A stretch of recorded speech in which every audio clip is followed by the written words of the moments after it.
안녕하세요. BTX입니다. 오늘은 고린도전서 4장을 살펴보겠습니다.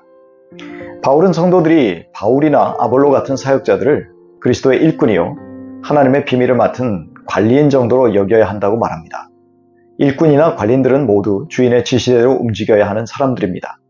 그렇기에 청지기들은 주인에게 받은 명령에 신실해야 했습니다.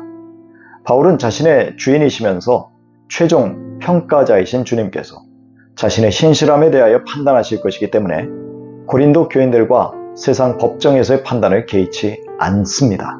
심지어 그는 스스로를 판단치 않는다고도 말합니다. 주님이 일꾼인 바울을 최종 심판하실 것이기에 바울은 그 하나님의 최종 판단을 제일 중요하게 생각한다는 것이죠.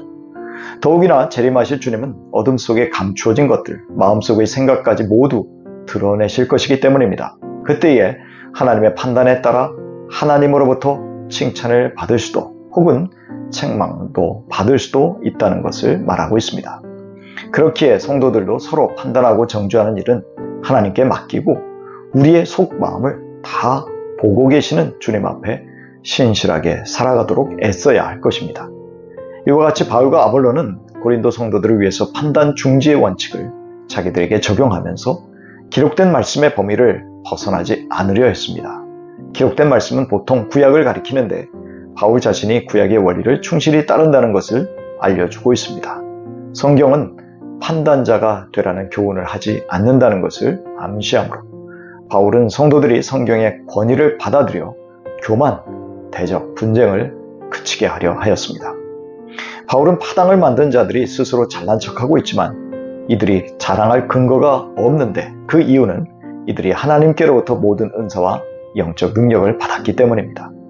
바울은 이들이 아직 육에 속한 미성숙한 어린아이 같은데도 이미 배불렀고 부유하고 바울 없이 왕노릇하였다고 이들의 교만을 비판하고 있습니다.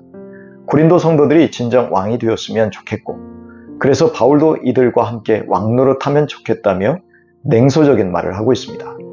바울은 이들이 벌써 미래의 축복 속에 사는 것처럼 자랑하는 태도를 지적하는 것은 고린도 교인들 자신이 교만할 근거가 없음을 깨닫고 분열을 회개하고 서로 하나가 되기를 원했기 때문입니다. 한편 교회의 지도자들인 사도들은 왕노릇은커녕 심한 고난 속에 내팽개쳐져 있었습니다. 사도들은 싸우다 죽으라고 개선 행렬의 맨 끝에 세워진 검투사나 죄수처럼 세상 곧 천사들과 사람들의 구경거리가 되는 굴욕을 겪고 있었습니다. 바울은 우리 너희의 대조를 통해서 바울 자신은 비천하고 어리석고 약하지만 고린도 교인들은 이렇게 그리스도 안에서 지혜 있고 강하고 영광을 누리고 있다고 꼬집습니다. 바울은 바로 이 시간까지 온갖 고난을 겪으며 이곳저곳으로 다니며 복음을 전하였습니다. 바울은 사도의 권리도 요구하지 않고 직접 노동을 하면서 생활과 사역 비용을 충당하였습니다. 사역 중에 모욕당하면 축복하고 박해를 받았으면 참았습니다. 비방을 받아도 친절하게 응대하였습니다. 그야말로 바울은 세상의 쓰레기처럼 취급을 받았습니다. 이렇게 멸시를 받는 바울이나 사도들은 더욱 그들의 존경을 받아야 마땅했지만 세속적 가치관에 물든 고린도 교인들은 그리스도를 따르는 사도들의 고난의 삶을 이해하지 못하고 오해하고 있었습니다. 바울이 냉소적인 표현들을 한 이유는 성도들에게 수치감을 주려는 것이 아니라 이들이 회개하기를 원했던 까닭입니다. 더욱이나 바울은 고린도 교회에게 단순한 스승이 아니라 이들을 복음으로 그리스도께 인도했고 신앙의 모범을 보인 아버지와 같았기 때문입니다. 그래서 바울은 영적 자녀들에게 영적 아버지의 권위와 애정을 가지고 자신을 본받으라고 호소하고 있습니다. 그래서 고난 속에서 섬기는 겸손한 종의 모습을 본받으라고 말하고 있는 것이죠. 예수님도 제자들에게 온유하고 겸손하신 당신의 멍에를 메고 당신에게 배우라고 하셨음을 기억해야 합니다.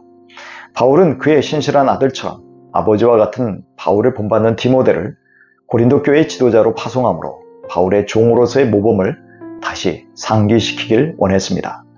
그들은 디모데의 증언을 통해서 다시 한번 바울이 곳곳에서 행하는 신앙생활의 모범을 배워야 했습니다. 그런데 교만해진 성도들 가운데 디모데가 왔으니 바울은 오지 않을 것이라고 우쭐대는 사람이 있었다고 말합니다. 주님이 허락하시면 바울은 속히 고린도를 방문하여 자신에게 정면으로 도전하는 자들의 말이 아닌 복음에 합당하게 살아가는 삶의 능력을 보겠다고 말합니다. 하나님의 나라는 말이 아닌 능력으로만 들어갈 수 있기 때문입니다. 즉 성령의 능력으로 그들이 자랑하며 내세우는 말이 증명되는지 보겠다는 것이지요. 바울은 가슴 아파하는 아버지의 심정으로 고린도 성도들에게 엄격한 징계자로 가는 것이 좋을지 아니면 사랑스럽고 온유한 모습으로 가는 것이 좋을지 묻고 있습니다. 그런 면에서 미래 바울의 고린도 방문의 성격은 고린도 교인들의 삶의 변화에 달려 있었습니다.